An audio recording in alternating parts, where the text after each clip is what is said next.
এরকম বাসাগুলো আমরা মূলত ভূতের বাড়ি নামে চিনে থাকি। কারণ হিসাবে বলা যায় এগুলো দেখতে অনেকটা ভয়ানক হয়। এবং আজকে আমি এরকম কিছু বাসা নিয়ে আপনাদের সাথে ভিডিও শেয়ার করতে যাচ্ছি। খুলনা মেডিকেল কলেজের পেছন থেকে ফেরার পথে আমি এবং আমার ফ্রেন্ড এই জায়গাগুলোর সন্ধান পাই। প্রথমবার দেখে অবাক হয়ে গেছিলাম, কারণ এর আগে আমরা খুলনায় এরকম কোনো জায়গা দেখিনি। এখানে প্রায় বেশিরভাগ বিল্ডিং পরিত্যক্ত অবস্থায় পড়ে আছে। সাথেই আমরা যতক্ষণ ছিলাম আমরা খুব বেশি একটা মানুষের আনাগোনাও পাইনি। এবং এই জায়গাটির নাম মূলত খুলনা সিএনবি কলোনি। এবং এই সিএনবি কলোনির রাস্তাগুলো অনেকটা পরিষ্কার এবং আশেপাশের পরিবেশটাও অনেক সুন্দর এবং নিস্তব্ধ। এবং এই নিস্তব্ধ পরিবেশে এই বাড়িগুলোর গল্প জানার ইচ্ছা হয়তো অনেকেরই থাকে, সেভাবে আমাদেরও ছিল।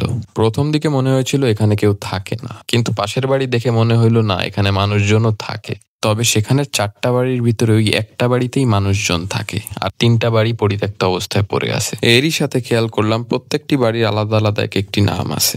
আমরা যখন এই প্লেসটিতে ছিলাম তখন ছিল বিকালবেলা, এবং জানতে ইচ্ছা করছিল রাত্রেবেলা এই জায়গাটির পরিবেশটি কেমন হয়। তবে এখানে স্থানীয় লোকেদের কাছে শুনে যা বুঝলাম যে এখানে ভৌতিক কিছুই হয় না যেমনটি আমরা মনে করি। এবং আপনারাও চাইলে এই জায়গাটি যে ঘুরে আসতে পারেন। সিএন্ডবি কলোনি গুগল ম্যাপে সার্চ দিলেও আপনারা জায়গাটির লোকেশন পেয়ে যাবেন। এবং আজকে আমার ভিডিও এই পর্যন্তই।